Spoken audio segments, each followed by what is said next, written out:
Welcome to another episode of the Mompreneur Huddle podcast, where motherhood and entrepreneurship meets, and we talk about everything in between. Girl, you's a boss mom. Baby girl, you so perfect. Girl, you's a boss mom. Making everything worth it. Girl, you's a boss mom. Stand on all of your business, and when it come to investments, and baby girl, you the realest. Girl, you's a boss mom. Baby girl, you so perfect. Girl, you's a boss mom. Making everything worth it. Girl, you's a boss mom. Stand on all of your business, and when it come to investments, and baby girl, you the realest. Yeah, I like that right there.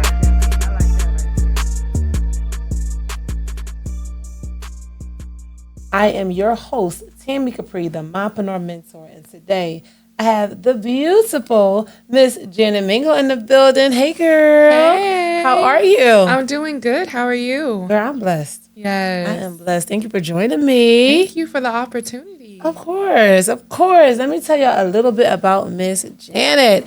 First of all, she's an author. You know I love my authors. But she's an author, a speaker, a certified parent coach, and the founder of Strive with Mom. After navigating a divorce, single motherhood, and high-risk pregnancy, job loss, and raising a son with special needs, she turned her pain into purpose and now helps other mothers and caregivers advocate boldly, find their voices again, and thrive through life's unexpected shifts. Yes. That is amazing. Thank I love what you do. Thank you. I love what you do. And the most common word that, that pops out to me when I was reading your bio is the word shifts, right?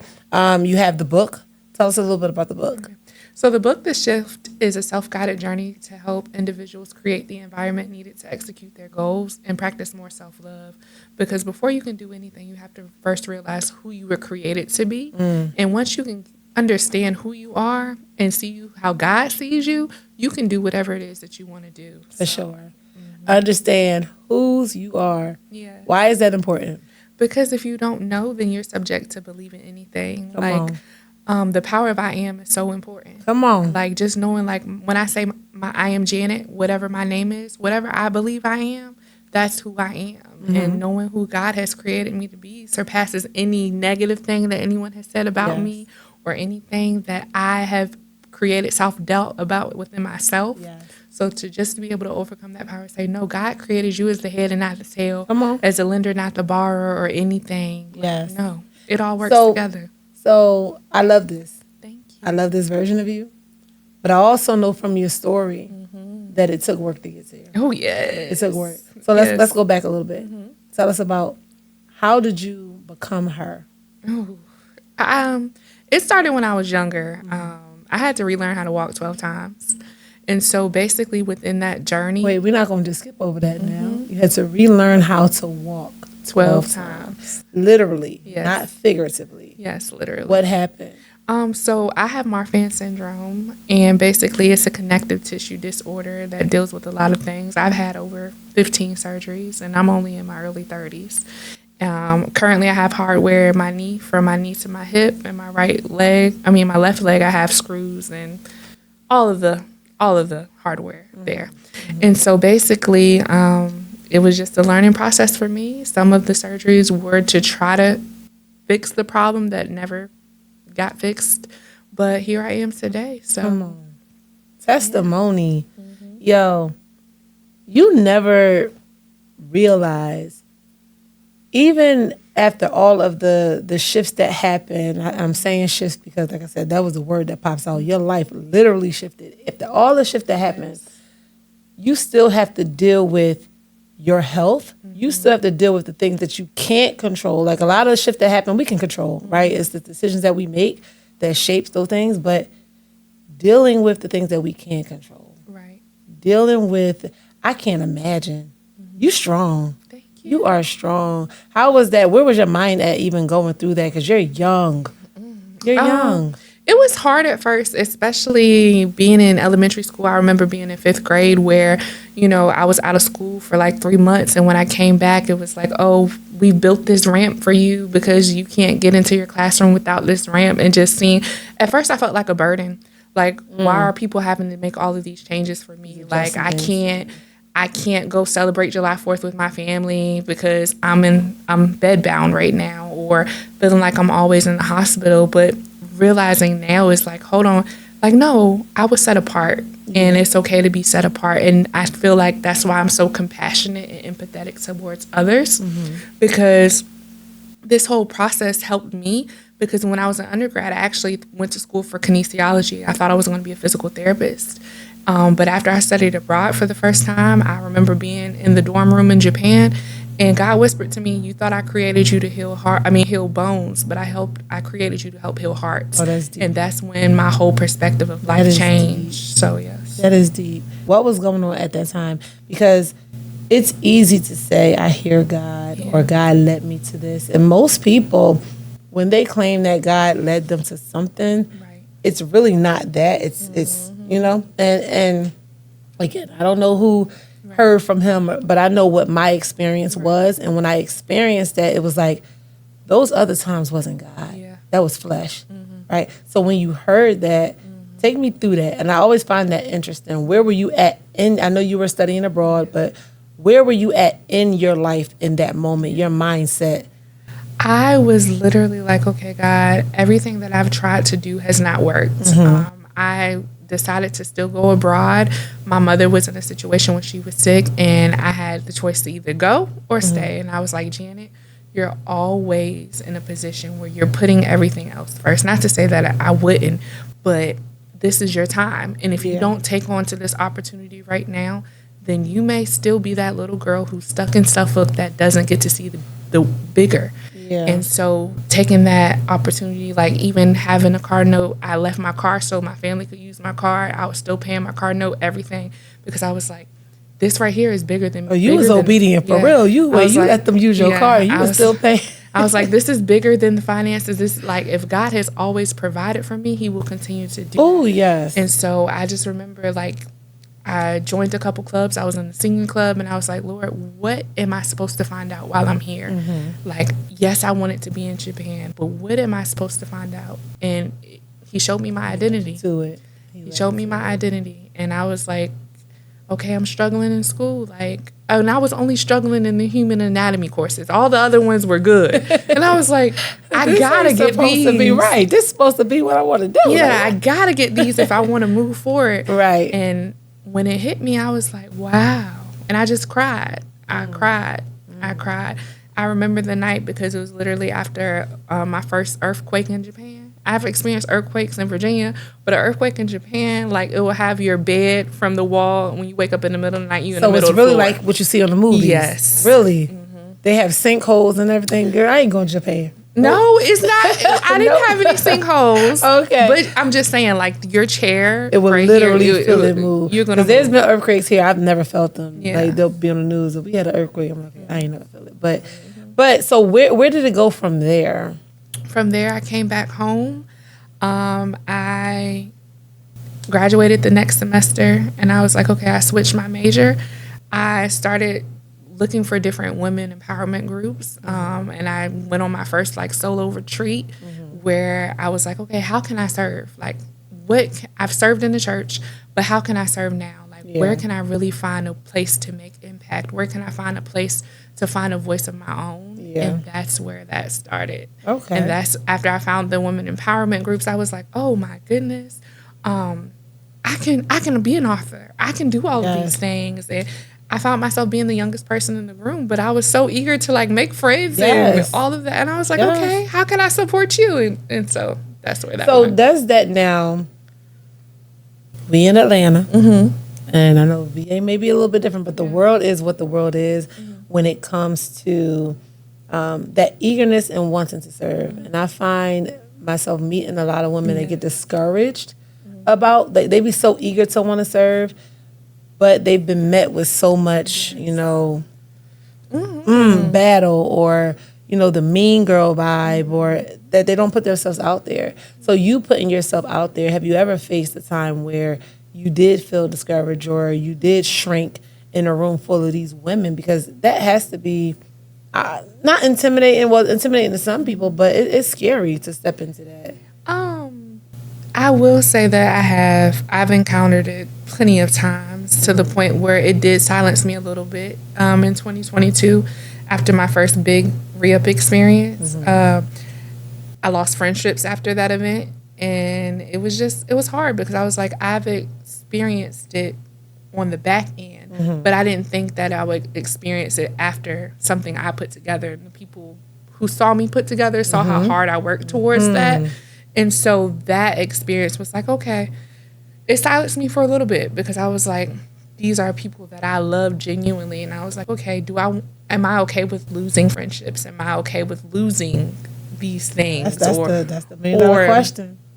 While building what I know that I was purposed for. And the answer is yes. It took a while to get there, but the answer is yes. But looking at that time, that's the pivotal part. Those be the pivotal moments because everybody can't go where you go. Right. Everybody's not meant to go or see your vision, but that really, it teaches you a lot about you in that process. What did it teach you about you and other people, especially your love for other people and then our family members, what did it teach you about yourself? It taught me that, Janet, you can't continue to overgive, and when you don't have the capacity for something, don't show up tired anyway. Like, don't do that. Don't force yourself. Yes. And the right people will love you even through your no. Yeah. And it also showed me that when you do have the capacity, especially dealing with my health elements, to make sure that I'm putting forth the time towards my own purpose rather than giving 95% to helping them push their vision and then, it's not reciprocated. For sure. So you're a parent coach. Yes. A parent coach. Before becoming a parent coach, of course you had to become a parent. Tell us a little bit about, because you have a special needs child, tell us a little bit about that experience coming from someone who had her own disabilities, and now you have a special needs child, and now you're a parent coach. Because I feel like your role in people's lives, like I need a parent coach. I still need one today.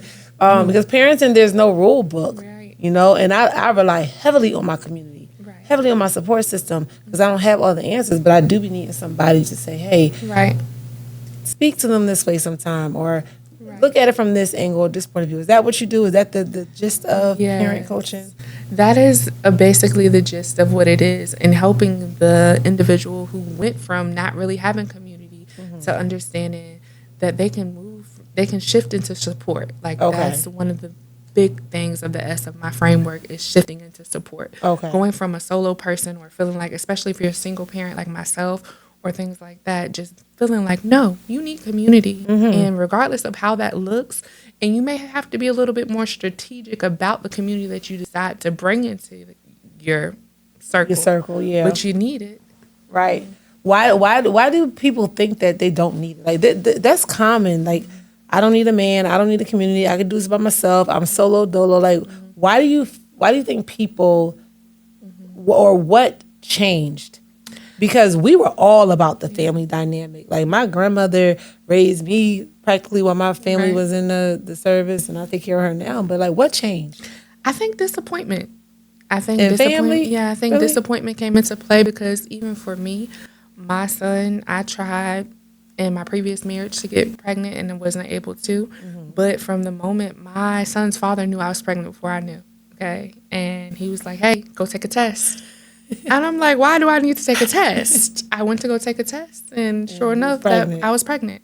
But from that moment, he had already made it very clear that this is not something that he wanted to be a part of. And so in my head, I'm like, I was already told that I would not be able to have or conceive a child. And from that moment, I knew, like, his name was going to be Jace, which means healer of God, that I had to heal in order to be able to bring forth whatever his purpose and what he was supposed to be.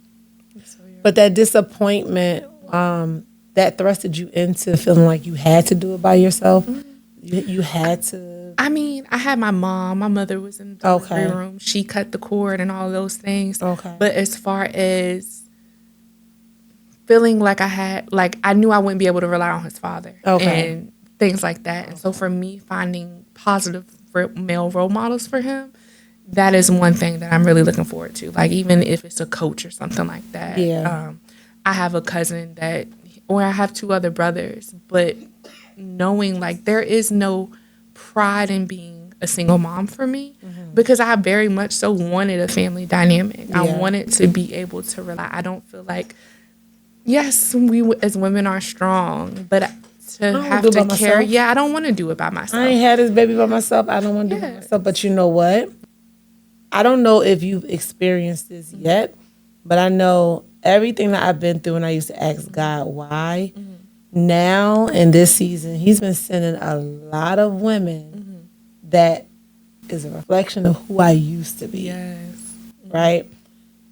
And I say that to say your circle, even if it's not a positive male role model just yet, even by you being here, even by you, meeting people that you met today here when you came here, you never know who knows who, but connection. So everything is always, something's going to catapult you to the next. So that term by yourself, sometimes it feels like we're by ourselves, but we're not, and we gain family along the way. But having a baby and going into parenthood or becoming a parent coach, where does it connect? Because I know when I had my kids, I ain't want to deal with nobody else's kids. I'm not watching nobody else. Listen, let me tell you, having kids is the best birth control. Yes. The best birth control, baby. What made you want to get into actually helping other women? I know you explained how you got to it, but what made you want to get into parent coaching? Yes. So here's the thing. Before I even had a child, any event that I had, I always had a mompreneur segment in my events. Okay. And people would be like, you don't have a child. And I'd be like, I don't know. This has been on my heart. And so we're going to always have a mom segment here. Before you was even a mom. This was before I was a mom. But Okay. even in undergrad, I was always working at the YMCA. I was an early childhood pre-K teacher. Okay. So I've had the tools and the strategies of lesson plans and things like that. I've worked You at give daycares. kindergarten teachers too, by the way. Let me just. Oh. I get that. Thank you. And then so after that, my mom had an in-home daycare. So I grew up around kids all the time. Okay. Now after I had my son, I was like, ooh, I'm not sure if I want to, teaching is out of the window for me. Yeah. But from being a coach, it was like everything came together. Like the whole mindset, being a momentum coach. And it was like, oh, the pieces of the puzzle are finally clicking. Like this area I did this, and this area I did this. And this is how we can strategize and implement this all together and create this one beautiful thing. So it was like what I learned 6 years ago, finally, like the pieces of the puzzle clicked. And it was like God was preparing me like, hey, I got this in store for you. This is why this business endeavor didn't work. But you needed to learn this. Didn't work. Yeah. In order for it all to be Makes sense. And I love that. So how does when you found out your son was diagnosed, did that change your perspective on being a mother, being a parent coach, or wanting to still help and serve in that area? Did that change your perspective? Yes. So the shift of the parent coach came last year after I took my first RBT course, and then I recertified for coaching. And it was because I was having so many issues of trying to find support. Like, I'm still having issues of finding certain therapies for my son. Really? Or yes. And just being able to be in I lost my job last year. And so I was like, oh my goodness, co-payments are $60, $80, $100 per week. And there's multiples. How am I going to be able to support him? And then after I lost my job, I started seeing the need for other women around me or other parents around me. And then I started seeing, there are so many other children on the spectrum near me that don't have the support. And I would just be in the therapy office like, hey, I don't want to step on any toes, but this is what I've done for my son. Right. So if this would be helpful for you. And parents would start coming back to me like, hey, Janet, thank you so much for telling me that. And I'll be like, I'm so sorry. I don't want to step on toes. I don't even know if this is your case. But I just want to share this information because it took a long time for me to get it. Yeah. And even though my son is only 2, it still took a long time. Like, there are certain situations where I'm waiting 6-7 months and I'm doing the research groundwork. And so whenever I see it, I'm like, well, let me just tell you this. Feel that need. No, that's beautiful. That is beautiful. Yeah. You are the definition of really stepping into purpose. Thank you. The definition of it. Most women, and I'm only speaking for women because I don't know the men's word, but me dealing with women shy away from giving and sharing that type of information out of embarrassment, especially when it comes to public service, government assistance and resources. And it's not anything that you'd be ashamed of, but they won't share or give that information, or give that resource to people, or for the simple fact that people get attitudes when you try to share information. You know, they don't want that. But I commend you, and he absolutely have you in the right spaces, in the right places, in the right times for that. I worked with kids with intellectual disabilities when I was up in Philadelphia, and I used to always pray to God, like, if I am one of those mothers, just give me the people that I need, because I know it's so hard, and I see it, and I watch videos on Instagram and TikTok of just the mothers be needing some type of help and just relief and breathing room, and I feel for it. It is so powerful, and that's actually why one day I was just so exhausted, because there are times where I take him out and it's just like preparing to take him out for the sensory overload, or sometimes other children may ask questions, or parents, and I'll have to like gently correct them, like, hey, my baby is different, but he's fine. He's fine. And so that's why I created the shirt. This mama never quit. She just needs Jesus and a matcha first, because I need my matcha, but Jesus be holding Holy Ghost. I ain't never have a matcha. I'm gonna give me a matcha. I think matcha people are so bougie. Like, I mean, a little bougie. A little bougie. But let me ask you this question: how do you feel, or what is your take on, moms publicizing their children's diagnosis? You see a lot of pages now. It's very educational and informational and brings awareness, but a lot of things go overboard, in my opinion. Right. What is your take on moms who share their journey with raising someone on the spectrum or any other?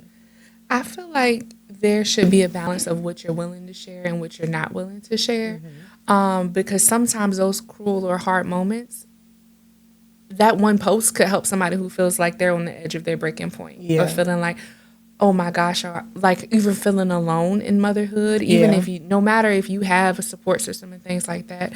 But however, I do think there are certain things that my son's journey I'm not willing to post. Okay. Like there are things, being that he's in feeding therapy and he's had so much regression with food, one of the things that I do post is us going out to eat, or him eating like what I'm putting back into his diet, because certain things are private for him, and if he decides to share that part of his journey later, then he can share part of that. But there still needs to be some type of privacy there.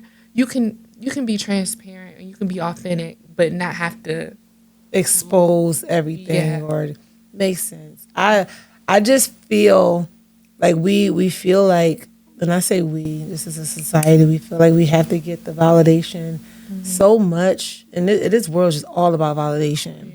And at some point, we have to step back and really understand, like, there's a whole world, a whole life going on around us. Like, it does not revolve around just social media. So I know I share a lot about my kids, but I've dialed back some too, because you got to remember, they got to grow up.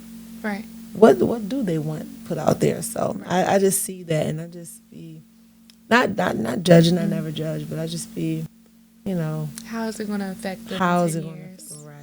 Is this something that resurfaces, and say if they get in the corporate room and their boss says, oh, even though they were minors, like, just how's it going to affect them in 10 years? For sure. At that moment when you lost your job, where were you at in your life? I know you, look, was that? Was that? Was that a touchy subject? I was sick, honey. I was sick, okay? Because I was in a place where I finally felt like I had got my finances back together, because after my divorce, I moved back in with my mom. And so I was like, oh, yes, I'm about to move into this house. I'm about to get all of these things together. I was preparing to go on a trip to Spain for work within 2 weeks. And whole rug was flipped. Everything flipped. And then there was some information that I found out about my son's father that happened in the same time frame. So my world was flipped upside down. I was like, ain't no way. Like how yesterday I had it all together. Yeah. And today, what's that song? It was a song. It was a movie. the world's on top of me was like, sometimes I go to bed on top of the world. And today Yes. the world's on top of me. That what the movie that from? I don't remember. But Oh my God, you know what I'm talking about? Beyonce sung it. She was in the movie. Girl, that's real. Yes. That is real life. That is real life. What did you do? What was your plan? I cried for like a day. You're entitled to Yes, crying. I cried for like a day because I was getting ready to go to California, and I was like, you know what? I'm supposed to leave for California tomorrow. So what I did was I left for California. Me and You still went? Yeah, we still went. Okay. Because I was like, this is already pre-paid for, and I'm gonna go. Listen. So I may not go to Spain, but I'm gonna go. And so I was like, okay, what are we gonna do? And I was like, Lord, what are my next steps? And literally, I was like, you've been an entrepreneur before. You said that you know that you want to solely be an entrepreneur, and maybe this is the time for you to go in all the way. And I've been really good at selling out. I've been good at selling out products, these blitz, these events, these things. But to actually implement systems behind that could actually run and that could produce longevity, and that's where I was. You needed that to push you into what it is, girl. I would, yeah. It teaches you to be prepared, but is one ever really prepared? Is one ever really prepared? But how transition to now? Like, how is the business going? Is this something that you do full time completely now? I remember you say you took a break, so you're back in the full. Yes. What does your ideal client look like? If you was to get the perfect client, what would she look like? My ideal client would be a mother who is exhausted, a mom who is probably dealing with 1 to 3 children. Okay, that's me. All right, sign me Yeah. up. That's me. Ooh, I'm tired. And she's lost her voice. She's lost the ability to enjoy life because she's so consumed in appointments, making sure therapies Being a work. mom. Like, hair's probably not even brushed, and just in the space of feeling like, okay, I have to do this, I have to do this, and not being able to tap into the resources that may be right up under her nose, and just wanting to feel like herself again, because you can't advocate boldly if you're exhausted, if you're depleted, and just looking for that one spark. That's my ideal client right now. Okay, nice. And how do you help them get there? What does it look like working with you? Working with me, we get to partake in our 5-part Strive method, and basically we have our group cohort, and we're able to really dive into your mindset. We're able to dive into what it looks like to be able to change up your routine and find the small joys first before doing this whole dynamic change. Because especially if you're dealing with someone on the spectrum, you can't just shift your routines like that. You have to be very mindful of your mind is always on medical mode. You can't, if your child is nonverbal, it's like you have to have a different level of awareness. And so to be able to find rest in your awareness and rest in your, always being on go mode. So Your brain never turns off. no. Your brain, and I'm talking about you specifically, because I'm thinking about, like you said, and he's so young still, and everything is so new, and I'm sure you're still learning a lot day by day.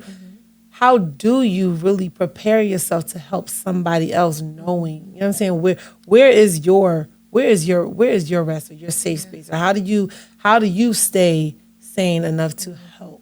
You know what I mean? I utilize my support system now. He now has a caregiver, so Okay. I utilize those hours weekly. But at first, it was like, "Ooh, I don't trust anybody else with my baby." But it's like, no, like he's safe. I try to have him around kids as much as possible, whether it's like the library, like mom support groups, like reading library time, or play dates, and that's where and like even things like this, like coming out here, working in purpose, but making sure. I went to go get me a matcha from a bakery first. love your matcha. Yes, I was like, that's my moment. Like when you think about matcha, and if you're getting ceremonial grade, it has to go through a heat process. You sift it, all those things, and it's just like my sister said, she's whisked by grace, and that's why I'm just like. So every time I see one made, and I get to try the process for you is personal. I love that. Yes. I'm going to figure out how to make a latte. I'm gonna make a latte personal for me, because I love me a hot mocha latte, girl. But no, I love how you break that down. I love how you break that down, because the process of making something, and that's your moment, we all need our moments and we all need the space. And I think burnout is real, very real. But it happens at a time where we don't even realize that it's happening until we're like in the midst of it, right? So for one who is busy, for one who can't show up for herself, what does it look like for you to try to get her to that point? Like how do you even break those old cycles with someone to get them onto the motion of making time for yourself and showing up for yourself? Bringing awareness, because sometimes you don't see the person that you're becoming until it's too late, right? Yeah. For me personally, back in 2016, I had a triple abdominal aneurysm, and that's because I was constantly on the go, stress, all of the things. And so I had that personal experience with myself. Wait a minute. You had an aneurysm too. You went through a lot. A lot. And so that's why my passion is there. Like, hey, you don't want this to be you in your 20s. You don't want this to be you in your 30s. You sure don't want this to be you in your 40s. Like, you pour so much into everybody else. You pour into that job. You pour into your children. You pour into your partners. You're even willing, like, say if you want a new boyfriend or a new mate, you're willing to learn them, but you haven't even taken the time to learn who you are in this season.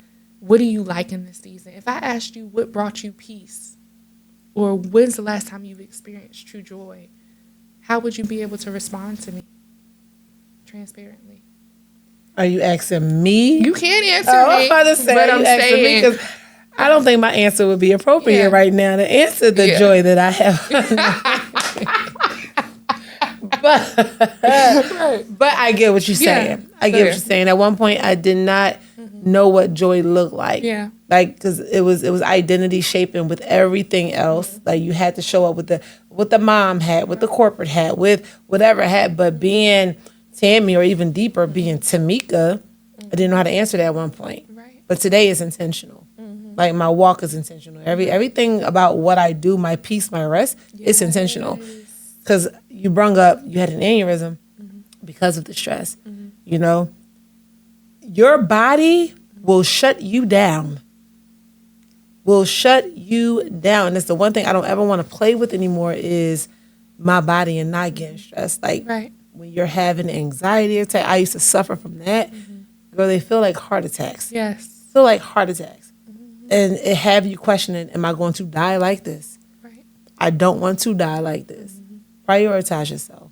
Right. Prioritize yourself. Yeah. So let's get into this book. I love me an author now. Yes. I love me an author. What's the top 5 things that you want people to take away when they read this book? That they are strong enough to create the environment needed to execute their goals. That they are so much more than the biggest fabricated lie anyone has ever told them. That they are strong, that they are more than enough, and you have to show the world how to love you. Yeah. Especially when you get into relationships. Especially when you get, because friendships, relationships, teach people how to love you. And don't be ashamed to say no. Don't be ashamed to speak up for yourself, what you will accept and what you won't accept. Because if you don't teach people how to love you, they're going to treat you and you're going to accept anything. And I know, look, you was about to hit home with that, and I was about to go deep with that. Because that was a part of my life. A part of my life. Now, you did say you want people to be able to take away the being strong and that they're capable of doing what they're supposed to do.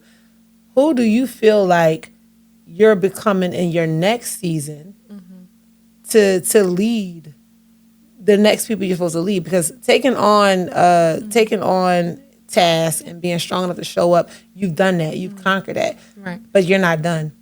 You're young. Who do you think you have to become in that next season? Like, who is he creating now? He is creating a woman that's way more intentional with her time. Okay. A woman that is not only consistent but persistent.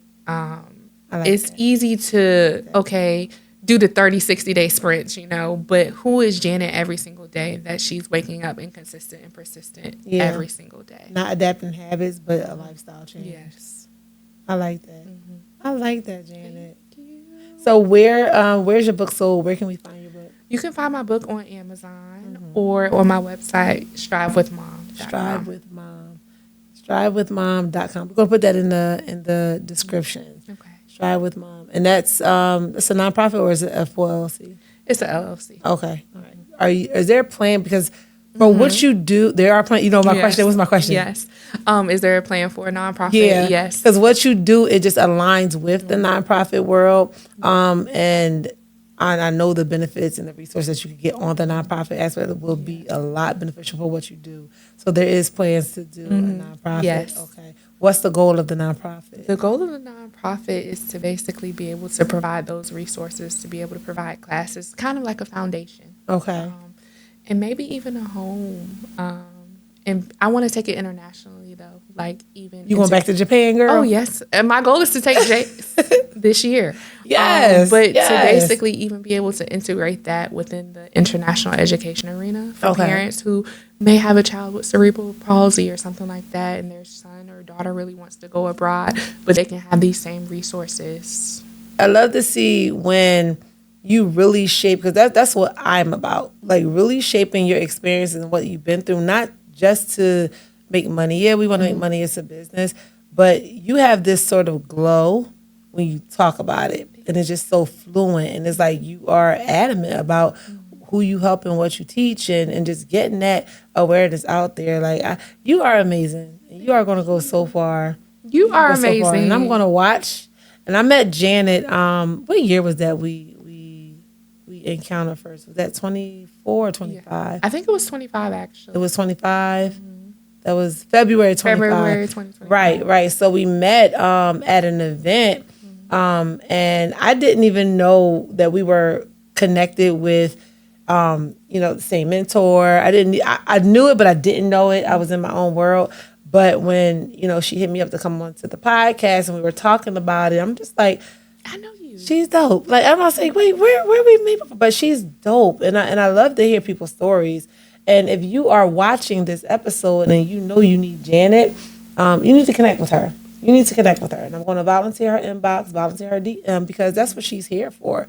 That's what she's here for. Tell people how we can reach you, how we can get in contact with you if you need you. You can follow me on Instagram at Strive with Mom, or I am Janet Mingo, straight like that. You can email me. There's also a message portal on the website where you can just, as soon as you click on, if you just need to send a quick message like, hey, I need your resources. And I'm also launching the Strive Mama Reset starting in July. The Strive Mama Reset, what is that? It's an 8-week cohort where mothers are able to go through that framework, basically be able to reset, shift their mindsets, and start creating the community that they need to advocate boldly for their children. Nice. Is Strive an acronym for something, or no? Okay.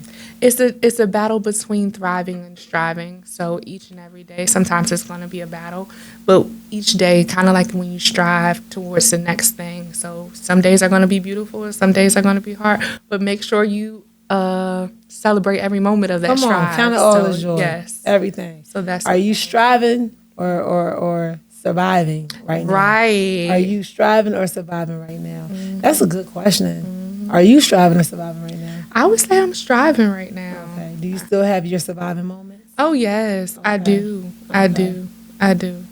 Like, sometimes even when my son is about to age out of EI, which is early intervention, and we're doing his special education, pre-K and all of that stuff, and I'm just like, hold on, I'm used to this team. Like, so it's like evolving and going into a whole nother thing. So it's constantly reminding myself, if God took care of my baby here, he's going to take care of him here. And so me not saying, like, allowing fear to hold me back from, or even hold him back. Yeah. Yeah. So how are you even going to be when it's time for, when he's in his teenage years? Girl, because how are you even going to be? I think you're going to have another one, though. I think I can see you having another, finding your husband. Yes, husband. Finding your husband and having another baby, and just bringing everything just full circle, and just showing people that you are not, you're not, or you don't have to stay where you start. You don't have to stay where you start. She had to learn to walk, and now, like, bear children. raise a family. Like, you're doing it. Yeah. You don't have to stay where you started. You don't have to live in shame every day. Because I even remember when I first found out I was pregnant, I was shameful. And Really? Yeah, I was shameful. I hid my pregnancy until I was 8 months.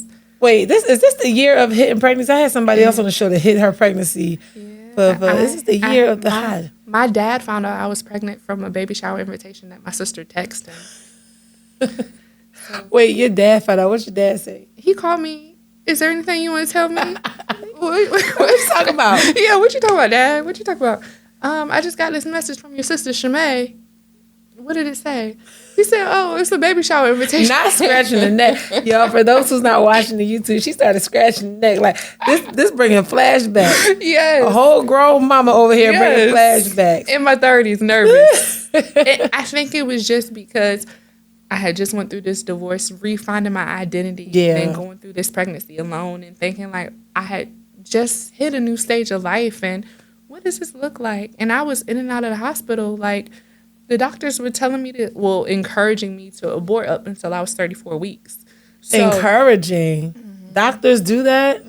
Because they were like, hey, depending how hard the pregnancy was on my body and how they were like, you got to make this decision. Are you sure you want to go through with this? The crazy, I've never heard of the doctors encouraging an abortion. I'm shocked. I've never heard of that. Yeah. And when I say it was like a mentally rough process, so I never got to enjoy like, oh, I'm pregnant. Like, even sometimes I would feel him kick and I'd be like, oh, is this going to be your last kick? That has got to be and then when he was born, he had a period where he had stopped breathing. And I was just like, oh, my goodness. Lord, you didn't bring me this far to take my baby away from me. And then, so it was like, okay, even after he was born, we're in and out of the hospital every other week.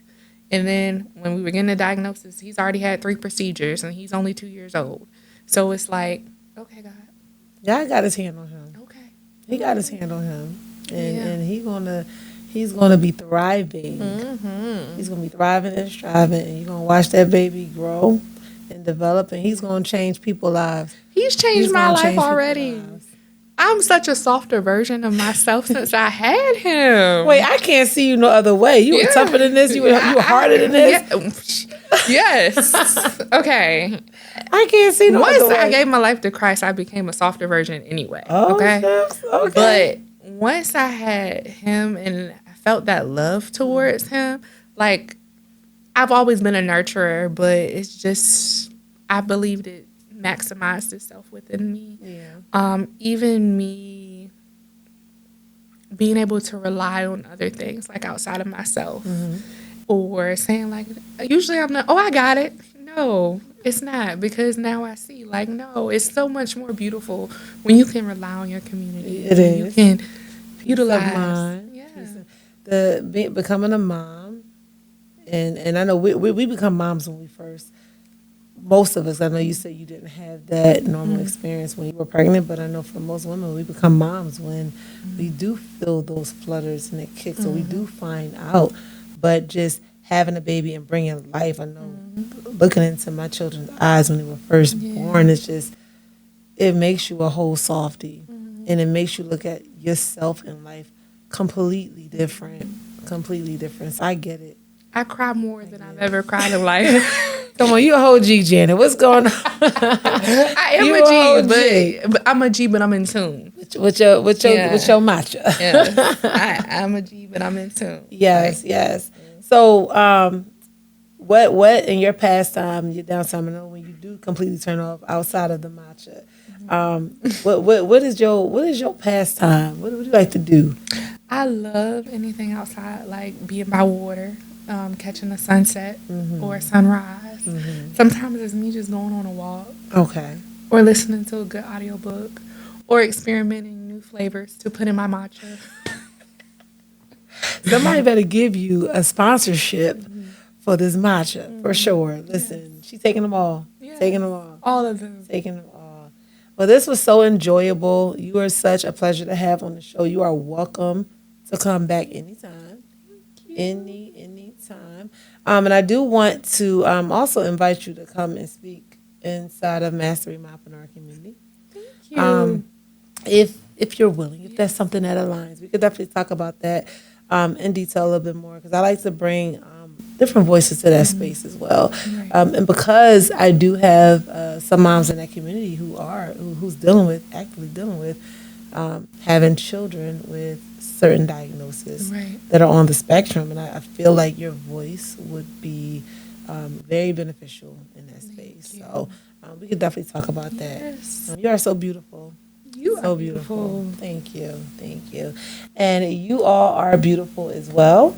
Thank you for always joining and chiming in and sharing and liking and subscribing. And if you haven't done that, make sure you do that now. And if you're listening on all of the streaming podcasts, make sure you go ahead and drop your comments and definitely send us a rating. That is the only way we're going to know if you're liking the content that we're putting out. And it's going to be the way other people find us as well. And yeah, that is that for this episode. We are going to get up out of this studio. But again, if you want to reach Miss Mingo, definitely drop your information one more time. Okay.